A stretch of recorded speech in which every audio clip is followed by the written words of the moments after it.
Halo semuanya, selamat datang di podcast kelompok kami. Kami dari kelompok 5 yang beranggotakan saya sendiri sebagai host di sini. Saya Sabrina Areta dengan teman saya. Saya Rizalman Topani. Saya Aidia Suciatiara. Saya Tiara Batul Alishi. Saya Winda Estiana. Saya Muhammad Fitri. Saya Ferry Sosialiana. Dan saya Nasmi Diana Wintasuri. Jadi hari ini kita bakal ngobrol banyak tentang aliran filsafat hukum, tapi kita bakal fokus di satu aliran saja, yaitu Neo-Kantian dan Kelsenian Ethical Jurisprudence. Nah, kenapa dua ini menarik? Karena kedua pendekatan ini membahas pertanyaan yang cukup mendasar. Apakah hukum itu soal moral atau cukup soal aturan yang sah menurut hukum? Kadang kita menganggap hukum itu ya cuma sekedar pasal-pasal yang tertulis aja, tapi di filsafat hukum pertanyaannya lebih dalam. Misalnya, kenapa kita harus taat hukum? Karena takut sanksi, karena negara memaksa, atau karena hukum itu memang punya legitimasi moral.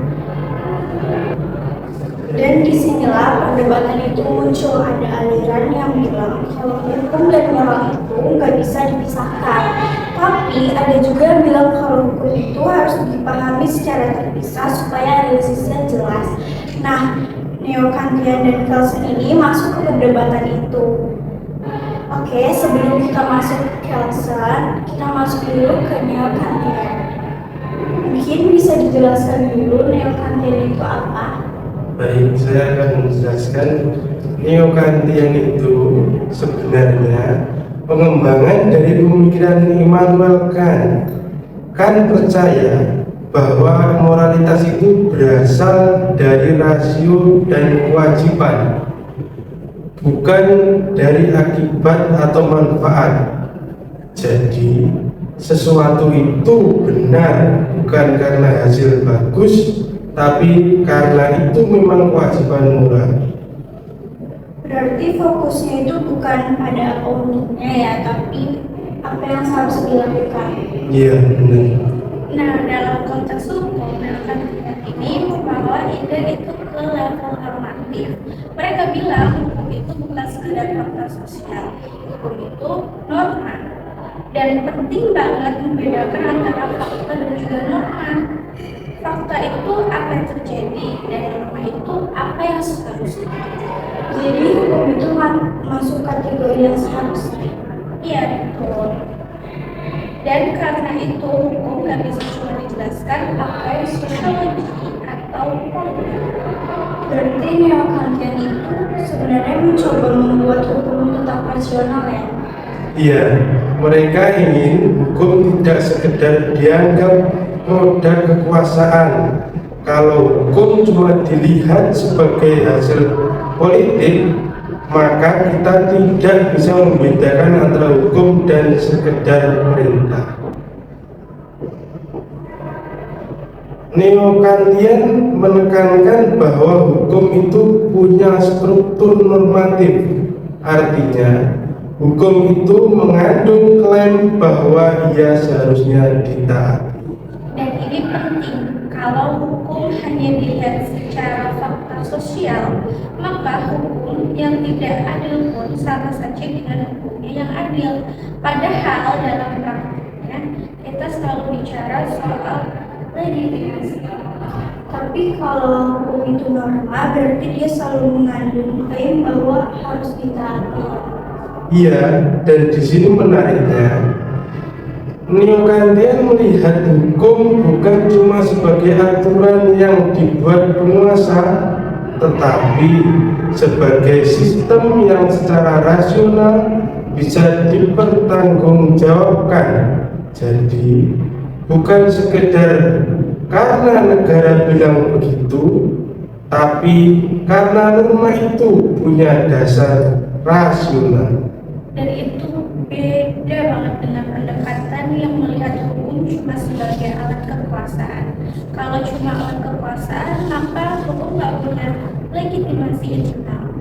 Neo-Kantian ingin mempertahankan bahwa hukum itu punya dimensi rasional yang berdiri sendiri.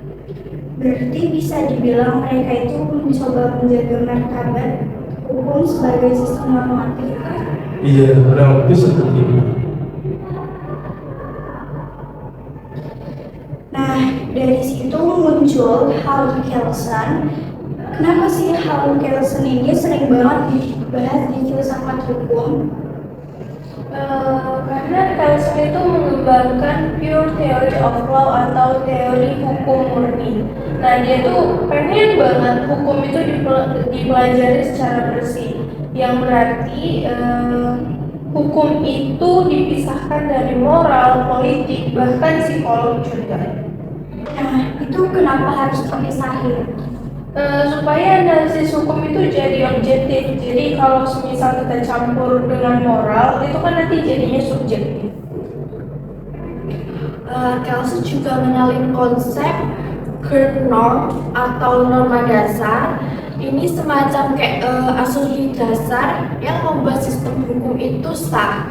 Misalnya kita menerima konstitusi sebagai norma tertinggi, dari situ turun undang-undang lalu peraturan di bawahnya. Jadi hukum itu kayak piramida ya? Iya, hierarki norma. Tapi current norm itu kan kayak asumsi aja, bukan sesuatu yang tertulis kan? Iya, betul.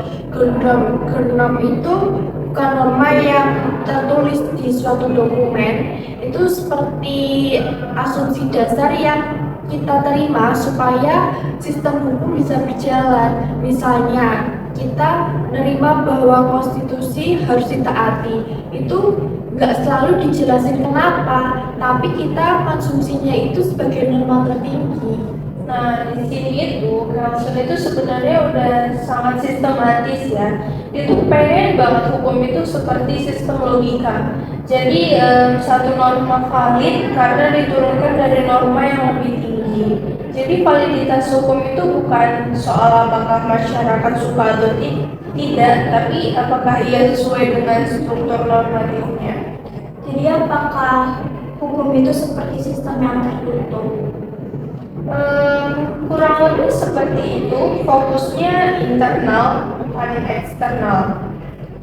Kalau hukum itu sistemnya tertutup, berarti hukum nggak peduli dong sama realitas sosial.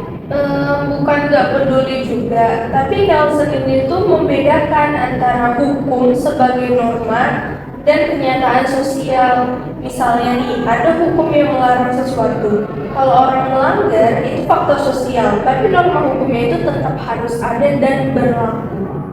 Jadi kayak hukum itu bukan soal apakah ditaati atau tidak. Hukum itu norma meskipun dilanggar. Ini penting karena kalau hukum bergantung pada fakta kepatuhan, maka hukum jadi gak stabil. Berarti validitas hukum itu nggak tergantung sama efektif atau tidaknya ya. Dalam teori Kelsen, validitas terutama ditentukan secara normatif, bukan secara sosiologis. Nah, sekarang pertanyaan yang sering muncul. Kalau hukum itu dipisahin dari moral, berarti hukum yang nggak adil tetap sah dong? Menurut Kelsen, sah atau tidaknya hukum itu dilihat dari validitasnya dalam sistem, bukan dari adil atau tidaknya isi. Selama norma itu bukan dibuat sesuai prosedur dan sesuai dengan norma yang lebih tinggi, maka dia valid sih. Berarti Kelsen nggak peduli sama keadilan? Bukan nggak peduli, tapi lebih ke ini itu bukan bagian dari analisis hukum murni. Kalau gitu, apa teori Kelsen ini bisa berbahaya jika dipakai secara ekstrim? Beberapa kritik memang bilang begitu, karena kalau kita hanya lihat dari validitas formal, kita bisa mengabaikan ketidakadilan substansinya. Tapi Kelsen sebenarnya tidak mengatakan bahwa moral itu tidak penting. Dia hanya bilang bahwa analisis hukum sebagai ilmu harus dipisahkan dulu dari penilaian moral. Jadi bisa dibilang Kelsen membedakan antara pertanyaan apakah ini hukum dan apakah ini adil. Dan dua pertanyaan itu dia harus dipisahkan supaya tidak lanjut. Tapi di kehidupan nyata kan hakim sering banget mempertimbangkan rasa adil juga. Nah itu menurut kalian gimana?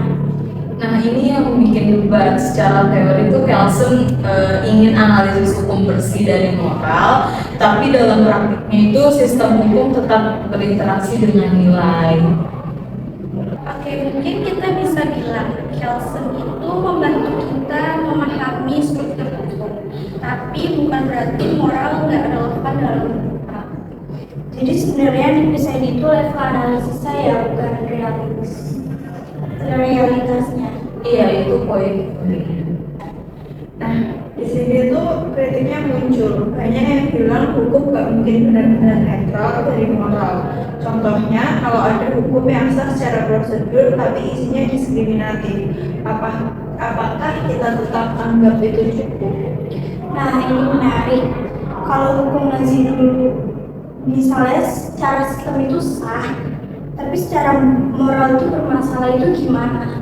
Kalau menurut teori Kelsen, secara sistem dia bisa aja valid. Tapi pertanyaan tentang keadilan itu berada di luar teori hukum murni.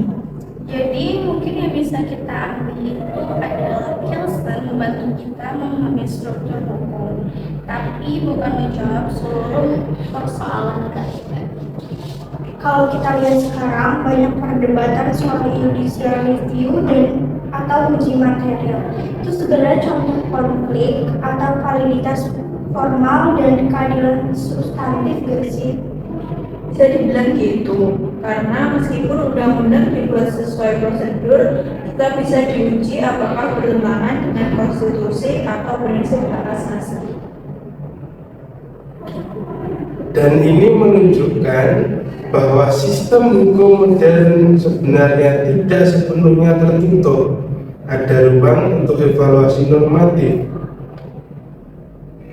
Berarti perdebatan antara struktur dan nilai itu masih terus hidup ya? Iya, dan mungkin memang harus begitu, karena hukum selalu berada di atas stabilitas dan keadilan. Dan kalau kita tarik ke belakang lagi ya, sebenarnya neo-Kantian dan Kelsen itu punya kontribusi besar banget dalam cara kita memahami hukum.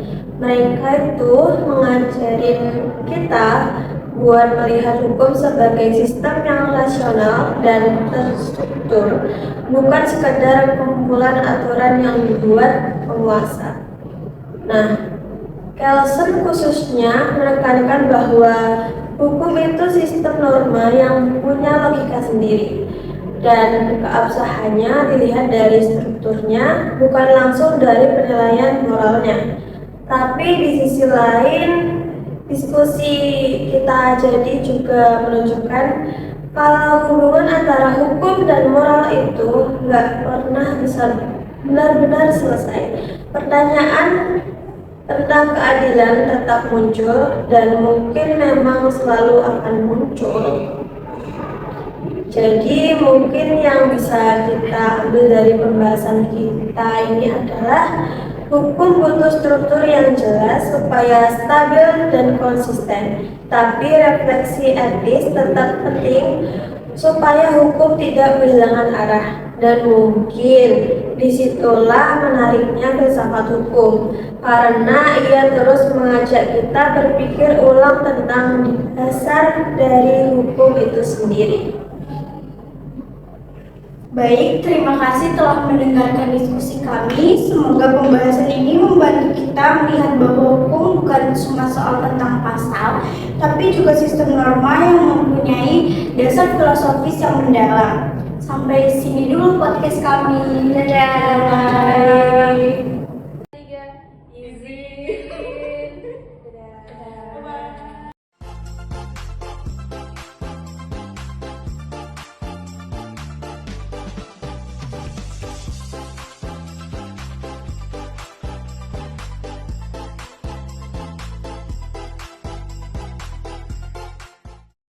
We can do this together. I bet you feel